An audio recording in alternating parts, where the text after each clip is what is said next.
નમસ્કાર વિદ્યાર્થી મિત્રો, મ્યુઝ યુટ્યુબ ચેનલની અંદર આપનું હાર્દિક સ્વાગત છે. ધોરણ 12 અર્થશાસ્ત્ર પાઠ 4 બેન્કિંગ અને નાણાકીય નીતિ, જેની અંદર આજે આપણે નાણાકીય નીતિ યાની કે નાણાકીય નીતિના પરિમાણાત્મક સાધનો છે એ વિશે સવિસ્તર છે વાત કરશું. તો સૌપ્રથમ નાણાકીય નીતિ એટલે શું? અર્થશાસ્ત્રના સિદ્ધાંત મુજબ નાણાકીય નીતિ એટલે અર્થતંત્રમાં નાણાંની માંગ અને નાણાંના પુરવઠાનું સંચાલન અને નિયંત્રણ કરવા અંગેની નીતિ. બહુ સરળ વ્યાખ્યા છે કે આપણા દેશના અર્થતંત્રમાં નાણાંની માંગ કેટલી છે, નાણાંનો પુરવઠો કેટલો છે, એ અનુસાર એનું સંચાલન અને નિયંત્રણ કરવાનું, એ અંગેની જે નીતિ ઘડવામાં આવે એને નાણાકીય નીતિ કહેવાય.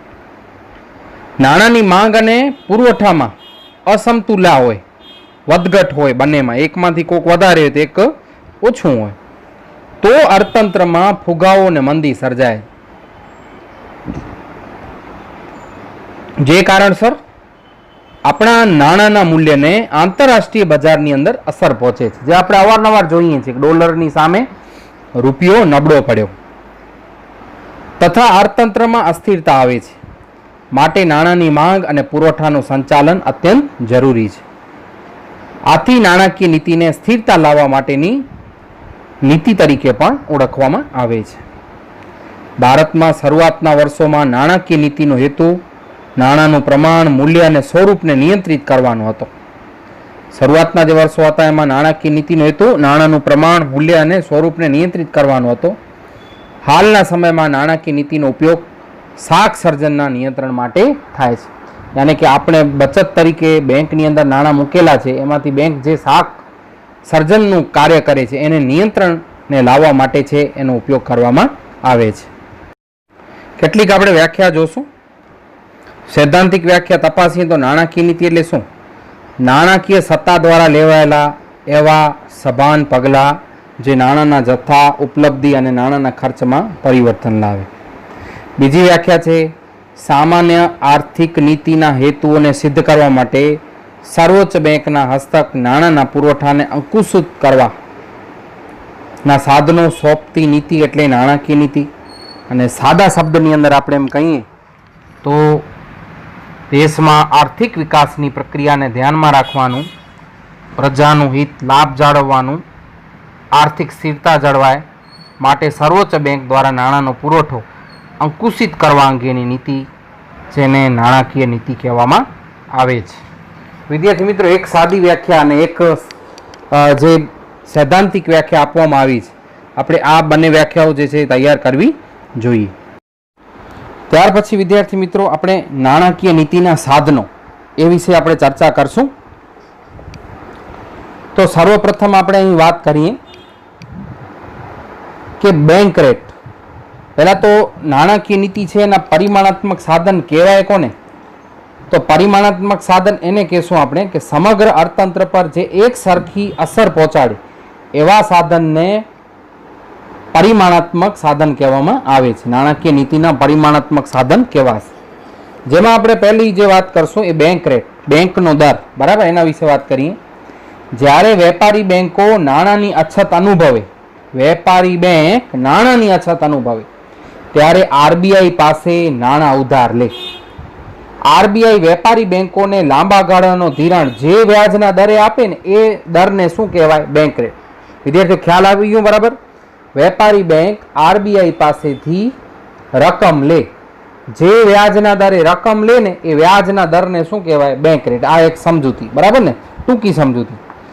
જ્યારે આરબીઆઈ બેંક રેટ વધારે, આરબીઆઈ બેંકનો રેટ વધારે 10% છે તો 11% કરે, ત્યારે વેપારી બેંકોને ધિરાણ લેવાનું મોંઘું પડે. યાની કે વેપારી બેંકને આરબીઆઈ જ્યારે વ્યાજનો દર વધારશે ત્યારે વેપારી બેંકો છે એને વ્યાજનો દર છે મોંઘો પડશે. તો એ શું કરશે? પછી સામે પ્રજાને ઊંચા વ્યાજના દરે ધિરાણ આપે. બેંકને, વેપારી બેંકને આરબીઆઈ પાસેથી ઊંચા વ્યાજના દરે જો રકમ મળી, બરાબર, તો હવે વેપારી બેંક પણ શું કરશે? એના જે ગ્રાહકો લોન લેવા આવે છે એને પણ ઊંચા વ્યાજના દરે ધિરાણ આપશે. વ્યાજનો દર વધતા પ્રજા ઓછો ધિરાણ લે.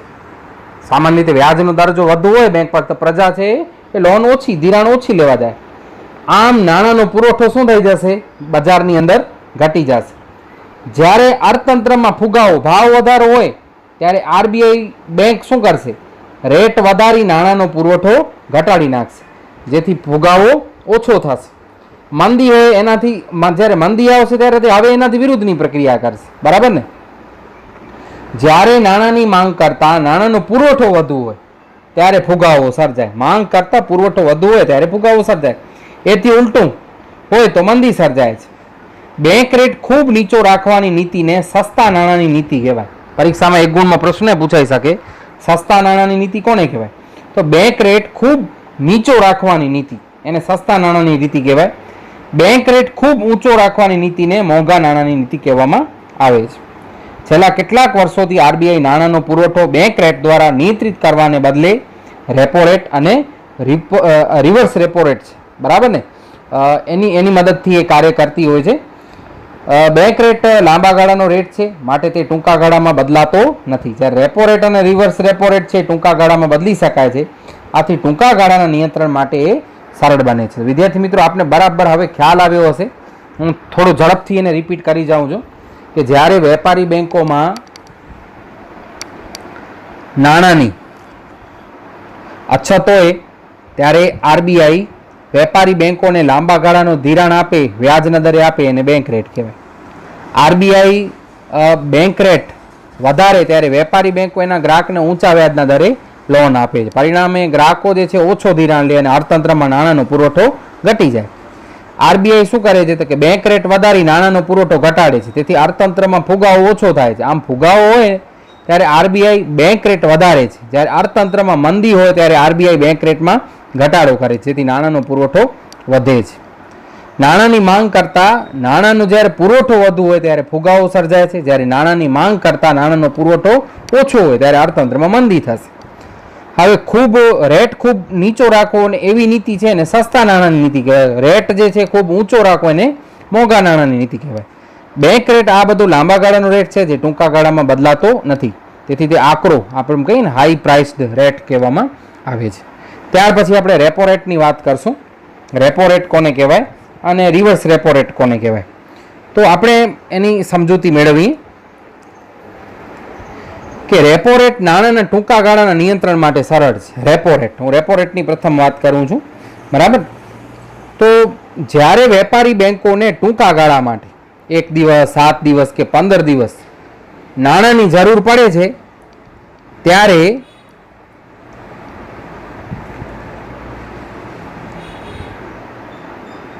આરબીઆઈ જે વ્યાજના દરે વેપારી બેંકોને ધિરાણ આપે તે દરને રેપો રેટ કહેવાય. ખ્યાલ આવી ગયો? વેપારી બેંકોને ટૂંકા ગાળા માટે નાણાંની જરૂર પડે ત્યારે આરબીઆઈ જે વ્યાજના દરે વેપારી બેંકોને ધિરાણ આપે એ દરને શું કહેવાશે? આપણે રેપો રેટ કહેવાય. બીજા શબ્દોમાં આપણે એમ કહીએ ને, વટાવના જે દરે વેપારી બેંકો પોતાની પાસે રહેલી જામીનગીરીઓ આરબીઆઈને વેચે તે દર, એને પણ રેપો રેટ કહેવામાં આવે છે. બરાબર?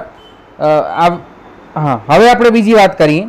રેપો રેટ વધે તો વેપારી બેંકો આરબીઆઈ પાસેથી ઓછો ધિરાણ લે અને ગ્રાહકોને ઊંચા દરે ધિરાણ આપે. પરિણામે ગ્રાહકો ઓછો ધિરાણ લે અને નાણાંનો પુરવઠો ઘટી જશે. આમ ફુગાવાના સમયે આરબીઆઈ રેપો રેટ વધારે છે, જ્યારે મંદીના સમયે આરબીઆઈ રેપો રેટ ઘટાડે છે. તો વિદ્યાર્થી મિત્રો, આપને ખ્યાલ આવ્યો હશે બરાબર કે રેપો રેટ છે એ કોને કહેવામાં આવે છે. બરાબર?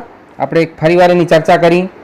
જ્યારે વેપારી બેંકોને ટૂંકા ગાળા માટે 1 દિવસ, 7 દિવસ કે 15 દિવસ માટે નાણાંની જરૂર પડે ત્યારે આરબીઆઈ પાસેથી નાણું લે. આરબીઆઈ વેપારી બેંકને આવું નાણું જે દરે આપે ને એને રેપો રેટ કહેવાય. રેપો રેટમાં, રેપો એટલે કે આમ કહીએ ને રીપર્ચેસીસ રેટ, ટૂંકા ગાળાનું ધિરાણ લેવા માટે વેપારી બેંક આરબીઆઈને કોઈ વટાવ દરે પરત લેવાની શરતે પોતાની પાસે જે જામીનગીરીઓ વેચે છે આ વટાવનો દર એને આપણે રેપો રેટ કહેશું. ફુગાવાના સમયે આરબીઆઈ છે રેપો રેટ વધારે છે, જેથી વેપારી બેંકોમાં ઓછો ધિરાણ લે છે. પ્રજા સામે ઊંચા દરે ધિરાણ આપે. આમ પ્રજા ઓછો ધિરાણ લે અને નાણાંનો પુરવઠો અને ફુગાવો છે ઘટશે. મંદીના સમયે આરબીઆઈ રેપો રેટ જે છે એ નીચો કરે છે. હવે આપણે જે વાત કરશું એ રિવર્સ રેપો રેટની વાત કરીએ. હવે વિદ્યાર્થી મિત્રો આપણે વાત કરી રિવર્સ રેપો રેટ. ટૂંકા ગાળા માટે આરબીઆઈ જે વ્યાજના દરે વેપારી બેંકો પાસે ધિરાણ લે, યાની કે આરબીઆઈ વેપારી બેંકો પાસેથી ધિરાણ લે, એ દરને રિવર્સ રેપો રેટ કહેવામાં આવે. બીજા શબ્દમાં એમ કહી શકાય, વટાવના જે દરે આરબીઆઈ સરકારી જામીનગીરીઓ વેપારી બેંકોને ટૂંકા ગાળા માટે વેચી દે, આરબીઆઈ પાસે રહેલી જે પણ કાંઈ જામીનગીરીઓ છે ટૂંકા ગાળા માટે વેપારી બેંકને વેચી, એ દર છે એને રિવર્સ રેપો રેટ કહેવાય. રિવર્સ રેપો રેટ વધે તો વેપારી બેંકો આરબીઆઈને વધુ ધિરાણ કરે અને સામાન્ય પ્રજાને ઓછો ધિરાણ આપે, તેથી બજારમાં નાણાંનો પુરવઠો ઘટશે. આમ ફુગાવાના સમયમાં આરબીઆઈ રિવર્સ રેપો રેટ વધારે છે અને મંદીના સમયની અંદર આરબીઆઈ જે છે એ રિવર્સ રેપો રેટ છે એ ઘટાડે છે. વિદ્યાર્થી મિત્રો, અહીંયા છેલ્લા કેટલાક વર્ષોમાં રેપો અને રિવર્સ રેપો રેટ બંને આપેલા જાન્યુઆરી 2006ની અંદર, બરાબર. સ્ત્રોત છે આરબીઆઈ છે ત્યાંથી લેવામાં આવ્યા છે, તો આપને બરાબર ખ્યાલ આવ્યો હશે. ત્યાર પછીની જે આપણે વાત કરશું, કપરા સમયમાં સ્થિરતા લાવવાની જોગવાઈ. વિદ્યાર્થી મિત્રો, સમય એવો ચાલતો હોય, આકરો સમય, મુશ્કેલીવાળો, આર્થિક રીતે બહુ મુશ્કેલી હોય, આ એક વિશેષ જોગવાઈ છે. જ્યાં સતત કપરા સંજોગોમાં નાણાંની કટોકટી અછત હોય, એ સમયે વેપારી બેંકો આરબીઆઈ પાસેથી સરકારી જામીનગીરીઓ મૂકી આવશે અને નક્કી કરેલા દરે ધિરાણ રકમ લેશે. આ દર રેપો રેટ કરતાં વધુ હોય છે. 2016માં આ દર 7%નો હતો, જેને માર્જિનલ સ્ટેન્ડિંગ ફેસિલિટી કહેવામાં આવે છે. વિદ્યાર્થીઓ, આપને ખ્યાલ આવી ગયો છે કે નાણાંની કટોકટી અછતના સમયે વેપારી બેંકો આરબીઆઈ પાસે સરકારી જામીનગીરીઓ મૂકે અને નક્કી કરેલા દરે ધિરાણ લે. વેપારી બેંક આરબીઆઈ પાસે જામીનગીરી મૂકે અને નક્કી કરેલા દરે ધિરાણ લે. આ દર પણ છે રેપો રેટ કરતાં વધારે હોય છે. 2016ની અંદર આ દર 7% જેવું હતું. તો વિદ્યાર્થીઓ, આપને આ પોઈન્ટ બરાબર ખ્યાલ આવી ગયો હશે. ત્યાર પછી વિદ્યાર્થી મિત્રો આપણે ચોથો મુદ્દો જોશું, રોકડ અનામતના પ્રમાણમાં ફેરફાર, જેને અંગ્રેજીમાં કેશ રિઝર્વ રેશિયો કહેવાય. આરબીઆઈ છે 1934ની ધારા મુજબ દરેક વેપારી બેંક હોય એના પાસે પોતાના પાસે જેટલી રકમ જમા હોય ને એમાંથી અમુક ટકા જેટલી રકમ આરબીઆઈ પાસે રોકડ અનામત તરીકે રાખવાની હોય. યાની કે એક વેપારી બેંક છે એના પાસે રકમ જમા છે, તે આરબીઆઈના નિયમ મુજબ એ રકમ છે આરબીઆઈ પાસે જમા રાખવી પડે. શરૂઆતના વર્ષોની અંદર આ પ્રમાણ ચાલુ ખાતાની થાપણના 5% અને લાંબા ગાળાની થાપણના 2% જેટલો નક્કી થયો. યાની કે થાપણ જમા હોય ચાલુ ખાતા એમાંથી 5%, અને લાંબા ગાળાની જે થાપણો જમા હોય એમાંથી 2% છે એ રોકડ અનામત તરીકે નાણાં છે આરબીઆઈ પાસે રાખવાના. પણ 1962માં આ કુલ થાપણ જેટલી બેંક પાસે ટોટલ રકમ જમા છે એમાંથી 3% થી 15%ની વચ્ચે CRR યાની કે રોકડ અનામત પ્રમાણ કેશ રિઝર્વ રેશિયો રાખવાનું નક્કી થયું. આરબીઆઈ જરૂરિયાત મુજબ CRR પણ છે એ બદલે છે. CRRનો મુખ્ય હેતુ શું? શા માટે રકમ જમા લે છે? બેન્કિંગ વ્યવસ્થા પાસે પૂરતા પ્રમાણમાં રોકડ નાણાં રહે, બેંકો પાસે પૂરતા પ્રમાણમાં રોકડ નાણાં રહે એ માટે છે, જેથી કોઈ પણ સંજોગોને ઘણા બધા ગ્રાહકો પોતાની થાપણો પાછી ખેંચે તો તેમને આપવા માટે બેંક પાસે પૂરતા નાણાં હોય. ઘણીવાર ઘણા બધા લોકો એકસાથે નાણાં ઉપાડવા આવી જાય તો પણ બેંક પાસે આ જે રકમ જમા હોય એમાંથી બેંક છે નાણાંની વ્યવસ્થા કરી શકે. વળી આ સાધન ફુગાવાના નિયંત્રણ કરવા માટે પણ વપરાય છે. CRR વધે તો બેંકો પાસે શાક સર્જન કરવા માટે ઓછો નાણું રહે, બરાબર, અને તેઓ પ્રજાને ઓછો ધિરાણ આપે. આમ નાણાંનો પુરવઠો અને આથી ફુગાવો નીચો રહે છે અને મંદીના સમયમાં CRR જે છે ઓછો કરાય છે. ત્યાર પછી આપણે જે વાત કરશું, કાયદાકીય પ્રવાહિતાનું પ્રમાણ. બેન્કિંગ રેગ્યુલેશન એક્ટ છે, કાયદો છે, એ મુજબ વેપારી બેંકે CRR થી જુદા અને તેથી ઉપરાંત પોતાની કુલ થાપણના 25% જેટલું મૂલ્ય નકદ, સોનું, સરકારી જામીનગીર વગેરે સ્વરૂપે રાખવાનું છે. 3 થી 5%ની વચ્ચે તો CRR રાખવાનું છે. આ ઉપરાંત પણ કાયદામાં ને પ્રવાહિતાનું પ્રમાણ SLR, બરાબર ને, સ્ટેચ્યુરી લિક્વિડિટી રેશિયો છે, બરાબર, એ પણ 25% જેટલો મૂલ્ય છે તમારે કા રોકડ કા સોનું અને કા સરકારી જે જામીનગીરીઓ બોન્ડ કે છે એની અંદર તમારે રૂપિયા રાખવા. યાને 3 થી 15% સુધીનું જે છે એ આપણે CRR રાખ્યું. આ ઉપરાંત પણ 25% જેટલી રકમ રોકડમાં, સોનામાં, સરકારી જામીનગીરીઓ વગેરે સ્વરૂપે રાખવો જરૂરી છે, જેને કાયદા માન્ય પ્રવાહિતાનું પ્રમાણ કહેવામાં આવે છે. SLR ઊંચું હોય તો બેંકોની થાપણોનું વધુ પ્રમાણમાં સરકારી જામીનગીરીઓમાં રોકાય છે, જે રાજ્યના ખર્ચને પૂરો પાડવામાં વપરાય છે. વળી કેટલુંક પ્રમાણ નકદ અને સોનામાં પણ રહે છે. અને SLR વધુ હોય તો પ્રજાને એટલા પ્રમાણમાં ઓછો ધિરાણ મળે છે. SLR નીચો હોય તો પ્રજાને વધુ ધિરાણ મળે છે, અને 25%થી નીચે હોય તો વધુ ધિરાણ મળી રહે છે. ત્યાર પછી આપણે જે છેલ્લો મુદ્દો છે એની ચર્ચા કરશું. અર્થતંત્રમાં નાણાંનો પુરવઠો વધારવા કે ઘટાડવા RBI ખુલ્લા બજારમાં સરકારી જામીનગીરીનું ખરીદ વેચાણ કરે છે. જ્યારે RBI સરકાર પાસેથી જામીનગીરીઓ ખરીદે છે ત્યારે અર્થતંત્રની અંદર નાણાંનો પુરવઠો છે એ વધે છે, અને ખુલ્લા બજારમાં વેચે છે ત્યારે નાણાંનો પુરવઠો ઘટે છે. આ પ્રકારનું કાર્ય ફુગાવા કે મંદીના નિયંત્રણ માટે કરવામાં આવે છે. ભારતમાં 1991 પહેલાં આ સાધનનો ખાસ ઉપયોગ થતો હતો નહીં. છેલ્લા મુદ્દાની વાત કરીએ, 7મો મુદ્દા, RBIના સરવૈયાને હુંડિયામણ વધતા ઘટતા પ્રમાણમાં આંચકાઓથી મુક્ત કરવા માટે સ્ટીરિલાઇઝેશનની નીતિ છે. જ્યારે દેશમાં વધુ પ્રમાણમાં વિદેશી હુંડિયામણ આવે કે દેશની બહાર જાય ત્યારે RBI હુંડિયામણના ખાતામાં વધઘટ થતાં તેનું સરવૈયું ખોરવાઈ જાય છે. આવી પરિસ્થિતિમાં નિયંત્રણ માટે RBI હુંડિયામણની પુરાંત અથવા ખોટ, નફો, પુરાંત એટલે નફો અથવા ખોટ જેટલા પ્રમાણની સરકારી જામીનગીરીઓ ખુલ્લા બજારમાં ખરીદે અને વેચે છે, અને પોતાના સરવૈયાની સમતુલા જાળવે છે, જેથી સમગ્ર નાણાં વ્યવસ્થાની સમતુલા જળવાઈ રહે છે. હવે વિદ્યાર્થી મિત્રો આપણે ગુણાત્મક સાધનો એ વિશે વાત કરશું. તો સામાન્ય સાધનોથી જુદા છે, અને RBI કેટલાક ચોક્કસ ક્ષેત્રોના વિકાસ માટે અથવા અલગ અલગ ક્ષેત્રોના નિર્ધારિત અસર પહોંચાડવા માટે ગુણાત્મક સાધનોનો ઉપયોગ કરે છે, બરાબર ને. હવે ગુણાત્મક સાધન એટલે શું? એવા સાધનો કે જે અર્થતંત્રમાં દરેક સાધનો જે છે એ બધા ક્ષેત્રોને એક સરખી અસર ન પહોંચાડતા હોય એવા સાધનોને ગુણાત્મક સાધન કહેવાય, બરાબર. તો પ્રથમ જે આપણે વાત કરશું એ છે સલામતીની જરૂરિયાત. સામાન્ય પ્રજાને જ્યારે વેપારી બેંકો ધિરાણ આપે ત્યારે આ ધિરાણ પાછું આવે તેની ચોકસાઈ બેંકને રાખવી પડે. કોઈને બેંક લોન આપે છે તે લોનની રકમ પાછી આવે એના માટે બેંકે છે ચોકસાઈ રાખવી પડે છે. આથી બેંકો ધિરાણ લેનાર જે વ્યક્તિ છે, લોન લેવાવાળી વ્યક્તિ છે, એના પાસેથી એની જે કોઈ મિલકત હોય એ દાખલા તરીકે ઘરેણાં છે, થાપણો છે, કાર, ઘર, જમીન વગેરે સલામતી ને બાંયધરી પેટે લખાવી લેશે.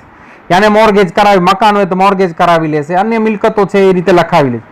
જો કોઈ ગ્રાહક બેંકની શરતો મુજબ ધિરાણની રકમ પાછી ન ચૂકવે, પાછી તો રકમ આવી જ જોઈએ, પણ જો ન ચૂકવે તો બેંક આવું જે સલામતી પેટે રાખેલો સાધનો છે એ બધા જપ્ત કરી અને પોતાની લેણી રકમ વસૂલી શકી છે.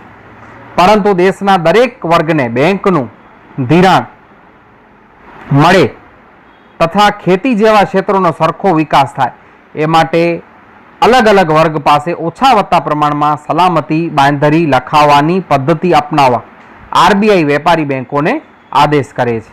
અને કે ખેડૂતો છે કે એવા લોકો છે તો મોટા પ્રમાણની અંદર સલામતી બાંયધરી છે, ખેડૂત છે તો એના પાસેથી ઓછી, પણ મોટો ધંધાનો માલિક હોય તો એની જે જમીનો હોય તો એના પાસેથી મોટા પ્રમાણમાં બાંયધરી છે એ લખાવી લેવામાં આવે છે. ત્યાર પછીનો આપણો બીજો મુદ્દો જોશું, માર્જિનની જરૂરિયાત. સલામતી બાંયધરી પેટે બતાવેલી જે મિલકત છે એમના અમુક જ ટકા બેંક છે આપવા બંધાયેલી છે. યાની કે અમુક ટકા જે માંગેલી જે લોન છે એને અમુક જ ટકા જેટલી રકમનું ધિરાણ એકમ વ્યક્તિને મળી શકે છે. દાખલા તરીકે 10 લાખ રૂપિયાની લોન છે તો ઉદાહરણ આપવું કે એજ્યુકેશન લોન છે, 66% બેંક રકમ ચૂકવે, બાકી 34% વ્યવસ્થા ગ્રાહકે પોતાને કરવાની. તો આ જે રકમ છે એને માર્જિન કહેવાય. આવી ટકાવારીનું ધિરાણનું માર્જિન કહે છે. RBI બધા જ વર્ગો માટે અલગ અલગ માર્જિન રાખે છે. ત્રીજો મુદ્દો છે ધિરાણની ટોચ મર્યાદા. કોઈ પણ એક વ્યક્તિ કે એકમને માટે ધિરાણની ટોચ મર્યાદા આરબીઆઈ નક્કી કરે છે. યાને કોઈ એમ કે મારે 5 કરોડનું મકાન બનાવવું છે તો આરબીઆઈ 5 કરોડ રૂપિયાના નથી આપતી, પણ જે એક ટોચ નક્કી થયેલી હોય 10 લાખ 15 લાખ એટલી જ રકમ જે છે એ આપવામાં આવશે. યાની કે કોઈ પણ કામ માટે જે છે એ જે ધિરાણની ટોચ મર્યાદા છે નક્કી કરવામાં આવી છે એટલી જ રકમ છે એ આપવામાં આવશે. ચોથો મુદ્દો છે ભેદભાવયુક્ત ભેદ પારખું વ્યાજનો દર. અલગ અલગ પ્રકારના ધિરાણ માટે અલગ અલગ વ્યાજના દર રાખવાની પદ્ધતિ આરબીઆઈ સૂચવે છે, જેને ભેદ પારખું ભેદભાવયુક્ત વ્યાજના દરની નીતિ પણ કહેવાય. એક ગરીબ ખેડૂતને ખેતીની પ્રવૃત્તિ માટે ખૂબ નીચા દરે ધિરાણ આપવામાં આવે છે, તો પૈસાદાર જે વ્યક્તિઓ છે એને ઘર કે કાર કે ખરીદવી છે તેને ખૂબ ઊંચા દરે છે એ ધિરાણ મળી રહે છે. તો વિદ્યાર્થી મિત્રો, આપણો અહીં આ ચોથો પાઠ છે અહીં સંપન્ન થાય છે. અસ્તુ.